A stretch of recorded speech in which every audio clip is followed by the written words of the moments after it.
मेरे दोस्तों, रात को 2-2, 3-3 बजे तक मोबाइल पर बिजी हमारे ये जवान, इन लोगों को शर्म नहीं आती। अभी अभी अभी मौलाना सोहराब साहब, एक वाकया मेरे साथ आया कि मैं हमारी बिल्डिंग से गुजरात में, मैं गुजरात का रहने वाला, मैं अपनी बिल्डिंग से ऐसे नीचे उतर रहा था। एक लड़का जो मेरे हाथ पर बैत हुआ है, अब वो रोजाना बेचारा मेरी खिदमत करता, कब मैं जैसे उतरा वो बिल्डिंग के नीचे बैठा मोबाइल पर कुछ कर रहा था। उसको यही पता नहीं चला कि मैं आया और मैंने सलाम किया, अस्सलाम वालेकुम। उसको ये भी नहीं मालूम कि कारी साहब ने मेरे को सलाम किया। मैं जब बाहर चला गया, मेरी गाड़ी की तरफ गया, फिर मैंने कहा नहीं, इसको वापस जाना चाहिए, इसने मेरे सलाम का जवाब भी नहीं दिया, इसको पता भी नहीं चला ये मुझसे बैत हुआ है, ये रोजाना कितना जिक्र करता है, ये रोजाना कितनी मर्तबा दरूद पढ़ता है। मैं फिर वापस आया और आकर मैंने फिर कहा अस्सलाम वालेकुम। अब इतना जोर से कहा कि वो चौंका, और चौंकने के बाद वो मोबाइल हाथ में था। मैंने कहा क्या हुआ? अच्छा, मैं एक बात आपको ये बताऊं कि जब मैं आया ना तो इतना बिजी था मोबाइल में, वो तो मेरे सलाम करने पर चौंका, वरना इतना बिजी था यूं करता था, ए जीत गया, मैं जीत गया, मैं जीत, अकेला अकेला जीत गया। भाई कोई सामने हुए तो आदमी जीत जाए ना, अकेला अकेला जीत गया। तो मैंने उसको कहा अस्सलाम वालेकुम व रहमतुल्लाहि व बरकातहू। अब वो चौंका। मैंने कहा क्या कर रहे हो? अब वो पहले तो छुपाने की कोशिश किया। मैंने कहा देखो सही सही बताओ ये सब क्या हो रहा। तो उसने कोई गेम का नाम लिया, मैं भूल रहा हूं। हाँ, ये देखो किसी को याद है, कोई बहुत होशियार है यहाँ पे।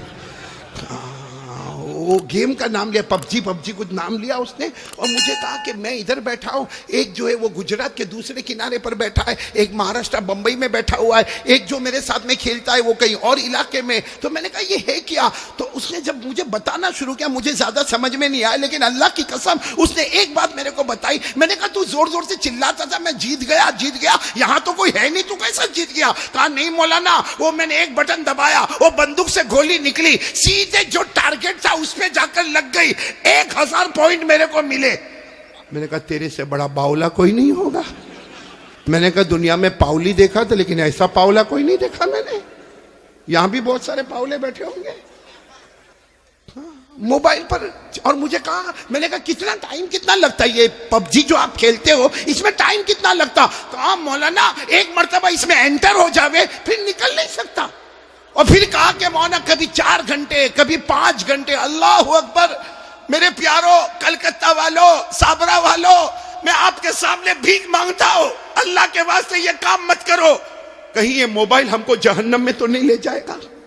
मैं जो मदरसे में काम करता हूं ना, वहां अभी तक में 27 से 28 डिवोर्स, तलाक के केस आए, और हमने जब उसका ऑपरेशन किया कि डिवोर्स हुआ क्यों, ये औरत तलाक क्यों मांगती है, ये औरत इसके साथ रहना क्यों नहीं चाहती है, तो नतीजा निकला वही मोबाइल। बोलो नतीजा निकला वही, ये मोबाइल में झूठ बोलते, जीना करते मोबाइल में, ये मोबाइल में गीबत होती है। अरे मेरे दोस्तों, ये मोबाइल में जुआ खेला जाता है, ये मोबाइल में गैम्बलिंग होती है, इल्जाम लगाते, तोहमत लगाते, किसी को ब्लैकमेल करते। मेरे दोस्तों, ये मोबाइल का जवाब हम कयामत में अल्लाह और हमारे नबी के सामने क्या देंगे? ये लोहे का टुकड़ा है या जहन्नम का टुकड़ा है? मेरे दोस्तों, जिसको देखो पूरा दिन मोबाइल पर बिजी। अशरफुल भाई, मुख्तार भाई, जवान की बात नहीं करता, बुड्ढे भी आंखों का ठिकाना नहीं। बुड्ढा कमीना, कम बखत कहीं का। मेरे प्यारों में सही कह रहा। अच्छा एक बात मैं आपको बताऊं, मेरे को इंसाफ से जवाब देना। अभी मोबाइल में गंदी क्लिपें आती है। हाँ, एक लड़की नाच रही है, आधा कपड़ा पहनी है, और वो इतना गौर से देखता है, यूं करके देखेगा जैसा उसको मिलने वाली है। अभी इतना गौर से यूं करके देखता जाएगा। अच्छा, देखने के बाद फिर क्या करेगा मालूम? अपने दोस्त को फोन करेगा, हेलो मेरे पास बहुत अच्छी क्लिप आई है, तेरे को भेजू? वो नालायक कमबख्त तैयार बैठा है, कहता है भेज। इसने बटन दबाया, क्लिप वहां पे गई। 10 मिनट के बाद वो फोन करता, क्या हॉट फिल्म भेजा तुमने, क्या हॉट भेजा। और फिर वो क्या कहता मालूम? मेरा नेटवर्क तो बहुत लंबा चौड़ा, एक बटन दबाऊंगा 200 जगह पर ये लड़की का फोटो चला जाएगा, ये आधा कपड़ा पहना हुआ फोटो चला जाएगा, ये नाचता हुआ फोटो चला जाएगा। मेरे साबरा वालों, आज अल्लाह को हाजिर नाजिर रखकर बताओ कि ये इस तरह की गंदी क्लिप हम देखते हैं। अल्लाह को हाजिर नाजिर रखकर बताओ, अगर वो हमारी बेटी होती तो, जिस लड़की का आपने भेजा फोटो, अगर वो हमारी बेटी होती, आप करते ऐसा? नहीं, ईमान से बोलो ना, अगर मेरी और आपकी बेटी होती करते ऐसा? अरे हमारी बहन होती करते ऐसा? हमारे घर की बहू और इज्जत होती, हम लोग करते ऐसा। अरे अगर हमारे घर की माँ होती, हम करते ऐसा। तो जिस लड़की का आपने भेजा है उसकी भी तो कोई माँ होगी, उसका भी कोई भाई होगा, उसके ऊपर भी तो कुछ गुजरती होगी। अब मेरे दोस्तों, हमको क्या मिला? लड़की मिल गई, क्या मिला? क्या हमको सिवाय हमारी ताकत खराब होने के, सिवाय हमारा पावर खत्म होने के, और क्या मिला मेरे प्यारों? हमको हमारे हाथ में मोबाइल ने क्या दिया? न दुनिया दिया, न आखिरत दिया। अल्लाह की कसम कुछ नहीं दिया, मगर जहन्नम का फैसला जरूर करवा के रहेगा। इसलिए मैं आपसे हाथ जोड़ता हूं, अपील करता हूं आपसे, मेरे जवानों, ये पबजी छोड़ दो, ये मोबाइल का गंदा खेल खत्म कर दो। मोबाइल बहुत अच्छा है, बहुत अच्छा है भाई। मोबाइल इतना अच्छा कि हमें उसमें कुरान पाक सीखने का मौका मिलता, उसमें हदीस पाक मिलती है, हमको उलमा की बातें मिलती है, हमको नज़में मिलती है, हमको नात मिलती है। लेकिन मेरे दोस्तों, यह हमारा मोबाइल जिसको हमने नापाक बना दिया, गंदा बना दिया, सिवाय गुनाह के उसमें कुछ नहीं होता। और सच बताऊं, ये मोबाइल में जो गंदे गंदे काम करता ना, जबान से कुछ नहीं कहता, वो दिल से गोया अल्लाह का मुकाबला करने जा रहा। और किसमें हिम्मत है अल्लाह का मुकाबला करने की? इसलिए मेरे प्यारों, मेरी पहली बात बिल्कुल यकीन में रखो, अल्लाह का मुकाबला नहीं बोलो ना, अल्लाह का मुकाबला। मैं तो अक्सर कहता हूं, अगर करना है मुकाबला तो अल्लाह से मुकाबला कर। अल्लाह को बोल, मेरे को नहीं मरना ही नहीं। बोल दे, एक मर्तबा बोल दे कि साबरा में जिसको मरना होगा मरेगा, जिसका जनाजा उठना होगा उठेगा, मैं नहीं मरूंगा। है कोई ऐसा माइकल जो बोले मैं नहीं मरूंगा? भाई है कोई इस मजमे में?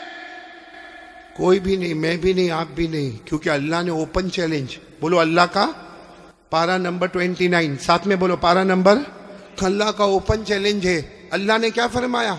ए मेरा बंदा, आखिरी वक्त आवे ना, अल्लाह फरमाते मेरा बंदा आखिरी वक्त आए ना, बुला ले, डॉक्टरों को बुला ले।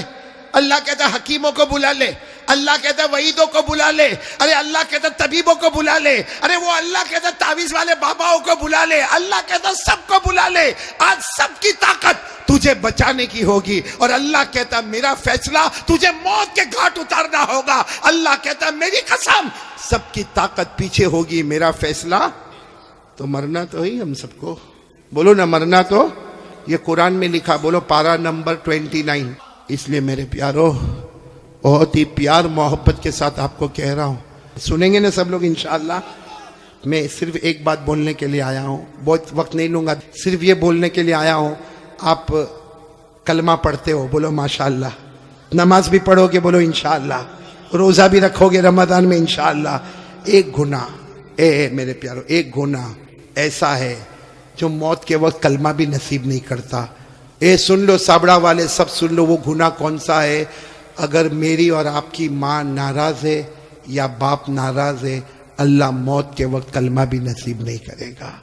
इसलिए मैं तमाम से कहूँगा, अपनी माँ से माफ़ी मांग लो भाई, अपने अब्बा से माफ़ी मांग लो। बहुत सारे यहाँ जवान बैठे, अरे मेरे को मालूम नहीं ये कैसे अपनी माँ को गाली देता है, माँ को डांटता है, माँ को धक्का मारता है, माँ के ऊपर हाथ उठाता है, माँ को कभी कभी कहता माँ तेरा घर नहीं, अपने घर चली जा। क्या है मेरे दोस्तों? नहीं सच बताओ, ये हमारा ईमान है? वो हमारी माँ जिसने 9 महीने तक हमको पेट में रखा, वो हमारी माँ जिसने कितनी दर्द के साथ हमें जना, वो माँ जिसने 2 साल तक अपनी छाती से लगाकर हमको रखा, वो माँ कि हम कितनी भी गलती करते थे वो बेचारी हमको नहलाती धुलाती, पेशानी पे बोसा देती। आज मेरे दोस्तों, हमारी जबान पर एक बात है कि मेरी माँ सो गई, रात को 10 बजे दरवाजा बंद करके सो गई। मेरे दोस्तों, वो सोती नहीं है, रातों को बिलक बिलक के रोती है और अल्लाह से कहती है अल्लाह 6 बच्चों को बड़ा कर दिया। अच्छे बच्चे मिलकर एक माँ को नहीं संभाल सकते। मेरे प्यारो, एक बात का मेरे को जवाब दे दो, हमारे नबी से बढ़कर कोई नबी? हमारे यहाँ पे आप जाते होंगे मस्जिद में, बोलो जाते होंगे ना मस्जिद में, नमाज पढ़ने जाते होंगे तो टाइम लगा होता है, घड़ी लगी होती है भाई। जैसा 8 बजे तो ईशा की नमाज खड़ी होगी। हमारे नबी के जमाने में घड़ी थी? बोलो ना, हमारे नबी के जमाने में घड़ी थी ना? ईशा का वक्त हुआ, सारे साहबा के बैठ गए। जब हमारे नबी आते थे, आकर ईशा की नमाज पढ़ाते थे। मेरे दोस्तों, मैं आपको बहुत अजीब बात बताने जा रहा हूं कि हमारे नबी ईशा की नमाज पढ़ाने आए। बोलो ईशा की नमाज पढ़ाने। और ये उस वक्त की बात है जब हमारे नबी की उम्र 50 से ज्यादा हो गई। 50 से ज्यादा। हमारे नबी नमाज पढ़ाने आए, अब सारे सहाबा खड़े होने लगे कि चलो ईशा की नमाज होगी, हमारे नबी आके बैठ गए। अब सारे सहाबा भी बहुत देर तक हमारे नबी रोते रहे रोते रहे रोते रहे।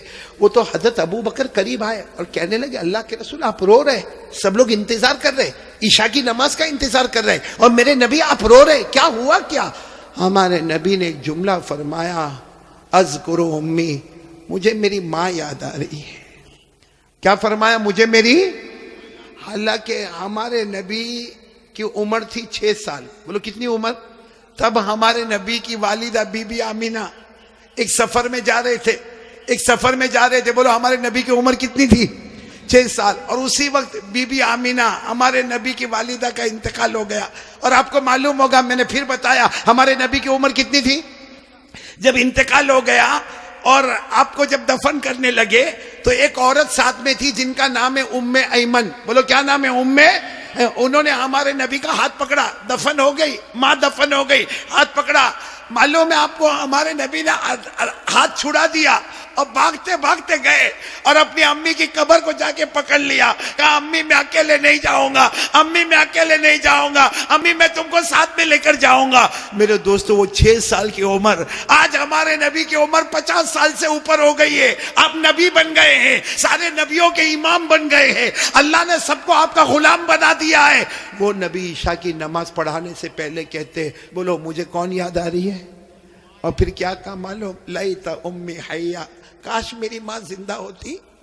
हमारे नबी फरमाते, काश मेरी माँ जिंदा होती, अब मैं नमाज के लिए आता, मैं नमाज के लिए आता और मेरी माँ की आवाज आती मोहम्मद, मेरी माँ की फिर आवाज आती मोहम्मद। अल्लाह की कसम मैं नमाज बाद में पढ़ाता, पहले माँ की जाके खिदमत कर लेता। मेरे प्यारो, वो नबी 50 साल की उम्र के बाद कहते मुझे मेरी माँ याद आती है। हमारी माँ होते हुए भी हमको याद नहीं आती है। हमारी माँ जिंदा है। कितने लोग माँ को मारते? सही में कितने लोग माँ को माँ की गाली देते? कितने लोग माँ को कहते माँ तूने किया क्या? अल्लाह अकबर, अल्लाह की कसम, अगर माँ के हाथ उठ गए ना, एक बार बद्दुआ कर दी, अल्लाह कहता ये माँ की बद्दुआ आएगी, मेरे और ये माँ के बीच में कोई पर्दा नहीं होगा। इसलिए मेरे प्यारों, ये बहुत सारे बच्चे भी बैठे, जवान भी बैठे हैं, एक काम करो, करोगे इंशाल्लाह? मैं भी करूंगा, आप भी करोगे ना इंशाल्लाह? जाओ अपनी माँ के पास, जाओ जाओ, कभी जाओ, जाओ, बल्कि रोज जाओ माँ के पास। जितना मोबाइल पे बिजी रहते हो ना, छोड़ो, माँ के पास जाओ और माँ के पास जाओ। देखो माँ हंसती है ना, कभी भाई माँ भी तो मूड में आती है ना। धीरे से माँ के पास जाओ और माँ के पाँव पे हाथ रखो, कहो माँ, माँ मैं तेरा बेटा माँ, लेकिन सब बेटों में सबसे खराब बेटा मैं, माँ मेरे को माफ कर देना।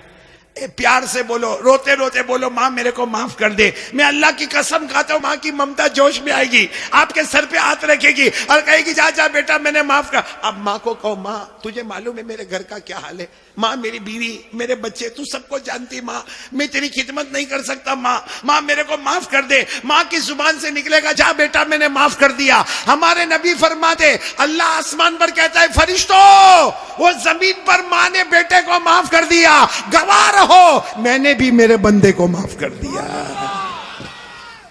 इसलिए ये जो बात मैं कह रहा हूं सिर्फ सुनना नहीं है, आज से उस पे अमल करना। डरेंगे तो किससे? अल्लाह से। नंबर 2, ये मोबाइल नहीं छोड़ने का है, मोबाइल तो रखने का है। काय को तोड़ेंगे फोड़ेंगे भाई मोबाइल? 30,000 का, 40,000 का, उसमें कुरान की आयतें लेकर आओ, उलमा के बयान लेकर आओ, तकरीर लेकर आओ, नज़म लेकर आओ, नात लेकर आओ, अच्छी अच्छी ज्योग्राफी, हिस्ट्री, मैथमेटिक्स, जो दुनिया के इल्म है वो उसमें लोड कर दो, ताकि हमारे पास दीन का इल्म भी हो, हमारे पास दुनिया का भी इल्म हो। बोलो करोगे ना इंशाअल्लाह? लेकिन ये कौन सी गेम बताई थी, भूल गया। हाँ वो बोलो, कौन कौन हाथ ऊपर करो। नहीं खेलेंगे इंशाअल्लाह, बल्कि कोई भी गेम मोबाइल पर नहीं खेलेंगे, कोई भी लड़की को नचाने का काम। बोलो पक्का वादा नहीं इंशाअल्लाह? हाँ बोलो ला इलाहा। दूसरी बात मुस्तफ़ा का दामन। नंबर 3 नमाज का दामन। और नंबर 4 कौन कौन तैयार है अपने माँ बाप से माफ़ी मांग लेंगे इंशाअल्लाह? प्यार मोहब्बत से मांग ले, हम नीचे नहीं होंगे, हमारी नाक नहीं कटेगी, अल्लाह बहुत इज्जतों से माला माल कर देगा। 4 अमानत आपको देके जा रहा हूँ, याद रहेगी ना अमानत? आइंदा आओ ना, आओ कि नहीं आओ? तो ये 4 बातें याद रखोगे, ला इलाहा इल्लल्लाह, मुस्तफ़ा का दामन, नमाज का दामन और माँ बाप की खिदमत। बस अल्लाह आपको और जिन लोगों ने मुझे दावत दी, खास करके यहाँ के उलमा, मैं जब आ रहा था तो मुफ्ती आज़मतुल्लाह साहब यहाँ बयान कर रहे थे और मुझे बहुत अच्छा लगा मेरे प्यारों, जिस तरह आपने प्यार मोहब्बत से यहाँ लेकर आए। वाकईतन आप मेरे से मोहब्बत करते हो, मैं भी आपसे कलकत्ता वालों बहुत मोहब्बत करता। आपको नहीं मालूम होगा, जब से कलकत्ता पहली मरतबा आया, ये मौलाना सोहराब साहब की दावत पर पहली मरतबा जब कलकत्ता आया, उसके बाद से लेके आज तक जब भी कभी दुआ के लिए हाथ उठाए, मैं सबके लिए दुआ करता, अल्लाह सबको हिदायत नसीब फरमा दे, बोलो आमीन। सबके जान माल उम्र में बरकत अता फरमा दे, सबको तंदुरुस्ती अता फरमा दे। मैं आपके लिए दुआ करता, आप मेरे लिए दुआ करोगे नहीं इंशाअल्लाह।